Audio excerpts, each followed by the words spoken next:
अस्सलाम वालेकुम स्टूडेंट्स। आज मैं आपको बताने जा रहा हूँ मैथ के बारे में जो इम्पोर्टेंट्स डेफिनेशंस हैं। ठीक है, तो मैं कुछ आपको वो बताऊँगा और उनके बारे में गाइड्स भी करूँगा।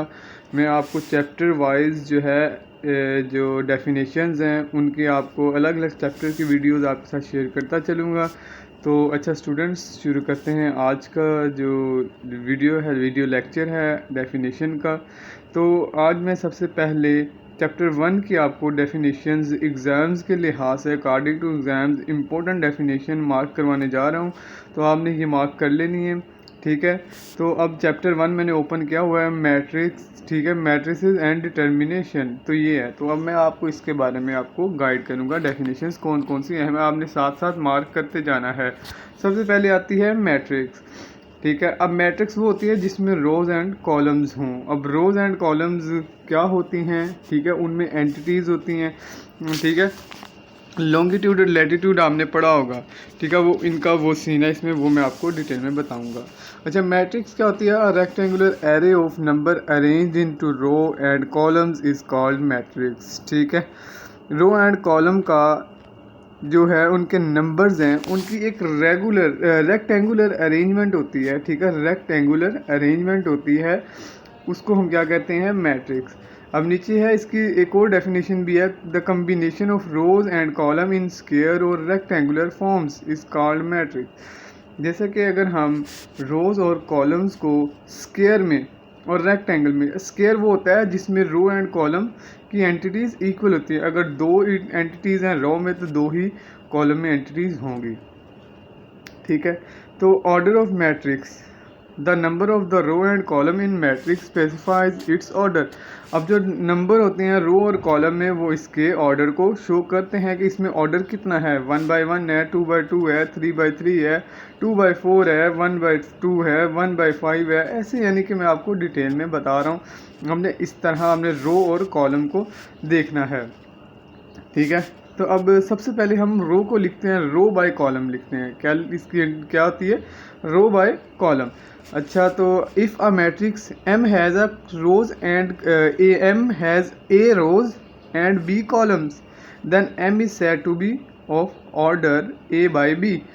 ठीक है, अब उन्होंने रो बाय कॉलम कर दिया, रो बाय कॉलम कर दिया। अब इजी एग्जांपल गिवन उन्होंने दी है, m इज इक्वल टू 1 2 3, ये मैंने आपको रो में बताया। और दूसरी रो है 1 0 2, और ये मैंने आपको दो रो बता दी। अब मैं कॉलम वाइज देखूँ, 1 1 कॉलम, 2 0 कॉलम, 3 2 कॉलम। ठीक है, अब ये इसका ऑर्डर क्या है? 2/3। आगे रहता है equal matrix, two numbers are said to be equal if and only they have same order. अगर उनका ऑर्डर सेम होगा, मिसाल के तौर पे अगर दो कॉलम है, दो वॉल्यूम है, तो वो इक्वल मैट्रिक्स होंगे। ठीक है, they are corresponding entities are equal, जो उनकी कोरस्पॉन्डिंग जो है कोरस्पॉन्डिंग डायगोनल्स हैं वो इक्वल होंगे। यानी कि अगर दो रो हैं तो दो ही कॉलम है, तीन रो हैं तो तीन ही कॉलम है। तो हमें उनकी वैल्यू से कोई लेना देना नहीं, हमने सिर्फ उनकी एंटिटीज़ देखनी है। एंटिटीज़ सेम होनी चाहिए, ऑर्डर सेम होना चाहिए, तो फिर हम उसे कहेंगे वो इक्वल मैट्रिक्स हैं। अब हमारे पास ये एग्जांपल दिया है, ए 7 0 3 2 एंड 4 + 3 0 3 और 2 ये इक्वल हैं। अब 4 + 3 को करें वो तो 7 आ जाएगा। ठीक है, तो अब देखो इनको हम ऐड भी कर लें तो ये इक्वल हैं। अगर यहाँ पे कुछ और भी होता तो ये इक्वल थे। अच्छा, row matrix, matrix is called a row matrix if it has only one row. अब रो मैट्रिक्स, अब मैट्रिक्स के से पहले रो लग गया। अब रो मैट्रिक्स क्या होता है? जिसमें एक रो हो। ठीक है, जिसमें इट हैज़ ओनली वन रो, जिसमें एक रो हो, उसको हम कहते हैं रो मैट्रिक्स। अब नीचे एग्जांपल दी हुई है। अच्छा, आगे है कॉलम मैट्रिक्स। कॉलम मैट्रिक्स क्या होता है? A matrix is called column matrix if it has only one column. अगर उसमें एक कॉलम है तो हम उसको कहेंगे column matrix. Rectangular matrix, a matrix is called rectangular if the number of rows not equal to the number of column. अगर row and columns दोनों आपस में इक्वल नहीं है, अगर 2/2 नहीं है, 2/3 नहीं है, अगर हम 2/2 2/3 2/2 3/3 4/4 करें, तो इसका मतलब है कि ये रो जो है, जो मैट्रिक्स जो है वो रो एंड कॉलम इक्वल है, और उसको हम स्क्वायर कहेंगे। अगर तो 2/3 है, 2/4 है, 4/6 है, और 4/2 है, तो ये हमारे पास रेक्टेंगुलर मैट्रिक्स होगी। नीचे एग्जाम्पल भी दी हुई है, आप देख सकते हैं m इज इक्वल टू 3 2 3 2 5 2, ये रोज उन्होंने दी हुई है, 2 रो हैं और इसमें 3 कॉलम है।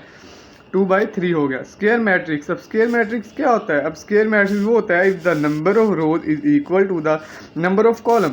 अब जितनी आपके पास रोज होंगी उतने ही आपके पास अगर कॉलम हो तो इसको हम कहेंगे इक्वल मैट्रिक्स। नीचे एग्जाम्पल दिया वो भी आप देख सकते हैं। रोज में है 1 5 और सेकंड रो में है 3 5 और कॉलम में 1 3 और दूसरे कॉलम में 5 5। अच्छा, आगे आ जाता है नल और ज़ीरो मैट्रिक्स।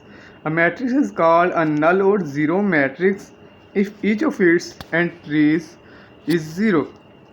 अब नल और ज़ीरो मैट्रिक्स वो होता है जिसमें सारी एंटिटीज़ जो क्या हैं वो ज़ीरो होती हैं। अब आप देख सकते हैं m इज इक्वल टू 0 0 0 0 0, ठीक है, और दोनों कॉलम है उनमें भी 0 0 है और दोनों रो में भी 0 0 ही है। अच्छा, सिमेट्रिक मैट्रिक्स। सिमेट्रिक मैट्रिक्स क्या होता है? Matrix is called symmetric matrix if A T is equal to A. अब ए टी का मकसद यहाँ पे टी लिखा है, ये क्या है? अब टी का मतलब होता है ट्रांसपोज। अब ट्रांसपोज में हम कहते हैं कि अगर हम कॉलम हैं तो कॉलम को हम रो में चेंज कर देंगे और रो को हम कॉलम में चेंज कर देंगे। अगर हम इनको ऐसे कर दें तो हमारे पास क्या फ़र्क आएगा? सेम ही रहेगा। रो को अगर हम कॉलम में चेंज कर दें, मिसाल के तौर पे मैं अगर आपको यहाँ पर करके बता देता हूँ, मैंने इस तरह किया, ये 1 है और ये 2 जो नीचे वाला वो मैंने 2 इधर लिख दिया, ये जो इधर वाला 2 था वो मैंने यहाँ लिख दिया, -1 यहाँ लिख दिया, तो हमारे पास ये इक्वल ही आया, यानी कि हमारे पास वो इक्वल आया, A transpose equal to A आया। आगे skew symmetric matrix. A square matrix is called skew symmetric A T is equal to -a। अब इसमें हम क्या करते हैं? अब हमने इसमें से क्या करना होता है? हमने इसमें से माइनस कॉमन लेना होता है। अगर हम माइनस कॉमन लेके देखें, A transpose is equal to A minus, मैं आपको ये भी यहाँ पे करके दिखा देता हूँ, ठीक है, सॉरी, ये देखिए मैं आपको यहाँ पे करके दिखा देता हूँ। अब मैं यहाँ पे ऐसे लूँगा पहले, ठीक है, अब हमारे पास है सॉरी 0, 2 मिनट,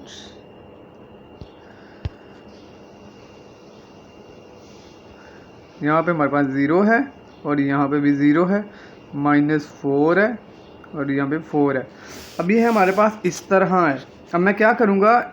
इन दोनों को चेंज कर दूँगा, इन दोनों को भी चेंज कर दूँगा, यानी कि इनको मैं रो में कर ले आऊँगा और इनको मैं क्या करूँगा? इनको मैं कॉलम में इनको मैं सॉरी जो है ये कॉलम है इनको रो में ले आऊँगा, ये जो कॉलम है इनको मैं रो में ले आऊँगा, दोनों कॉलम को मैं रो में ले आऊँगा। अगर मैं इनको ऐसे करूँ, देखें मैं ऐसे इनको कर दूँ, 0 4 मैं ऊपर ले गया, -4 यहाँ पे रह गया और 0 रह गया, ठीक है। अब ये इस तरह हो गया। अगर मैं इसका ट्रांसपोज लेके माइनस कॉमन बाहर निकाल लूँ, ठीक है, माइनस कॉमन इसका बाहर निकाल लूँ, अगर मैं आपके सामने इसका माइनस कॉमन बाहर निकाल लूँ, माइनस मैंने कॉमन निकाल लिया, तो 0 4 -4 और ये 0। अब ये देखें हमारे पास ए का ट्रांसपोज इज इक्वल टू ए आ रहा है, ठीक है। तो अब हम कह सकते हैं कि ये हमारे पास स्क्यू सिमेट्रिक है। आगे है scalar matrix. Scalar matrix is called scalar matrix if the diagonals entities are same. अब डायगोनल एंटिटीज़ क्या होती हैं? डायगोनल एंटिटीज़ ये होती हैं क्रॉसवाइज। अब ये डायगोनल एंटिटीज़ आर सेम हों, अब देखें दोनों डायगोनल्स में एक में 0 है एक में 3 है। अगर हम पहली डायगोनल में देखें दोनों साइड पे 3 3 है, दूसरे डायगोनल में देखें तो दोनों साइडों पे 0 0 है। डायगोनल मैट्रिक्स सब मैंने आपको बताया है। Square matrix is called diagonal matrix if at least one of the entities of the diagonal is not 0। अब इसमें एक जो है आपकी एंट्रीज वो 0 नहीं होती।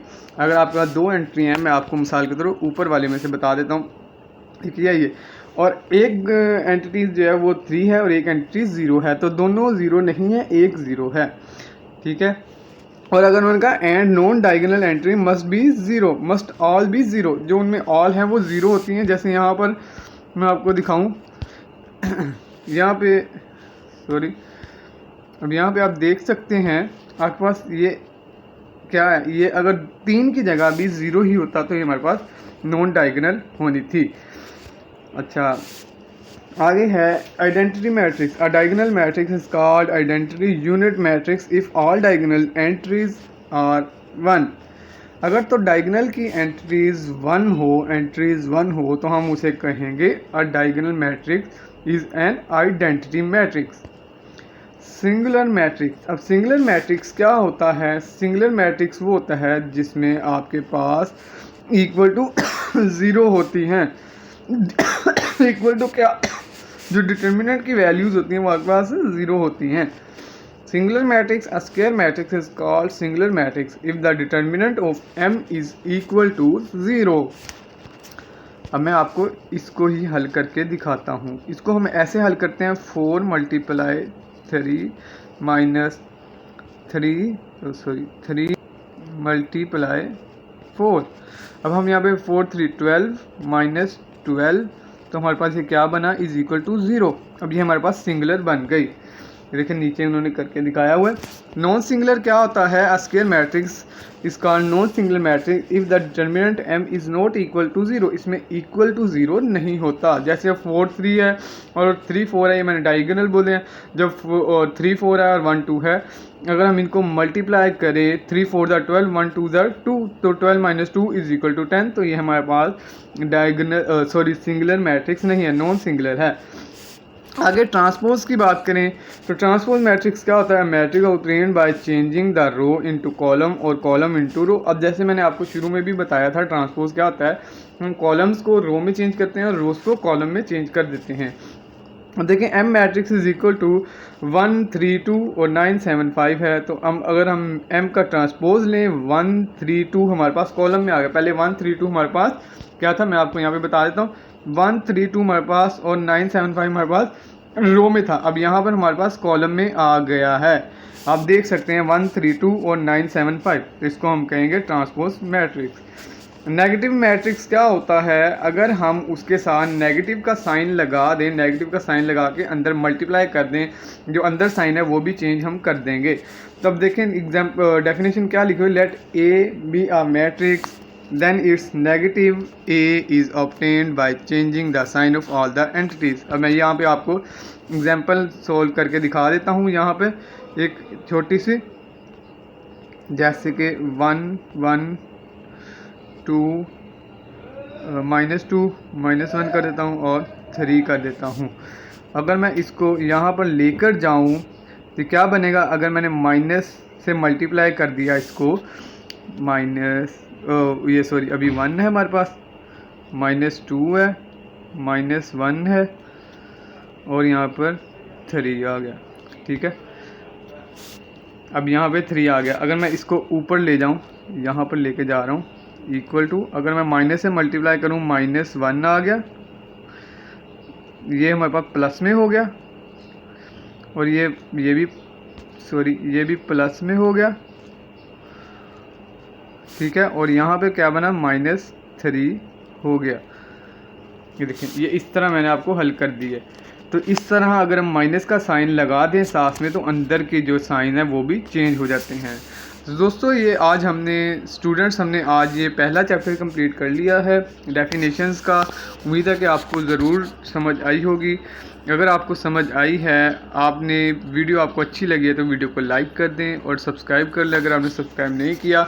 मैं आपको इंशाल्लाह अब रोज़ बरोज़ जो इम्पोर्टेंट क्वेश्चंस वगैरह होंगे 9th 10th और फर्स्ट ईयर सेकेंड ईयर के ऑल सब्जेक्ट्स के इम्पोर्टेंट गेस्ट वो मैं आपके साथ शेयर करूँगा। तो आप लोग इंशाल्लाह मुझे ऐसे ही सपोर्ट करते रहिएगा। तो आज के लिए इजाज़त दीजिए। ओके, अल्लाह हाफिज़, अस्सलामु अलैकुम।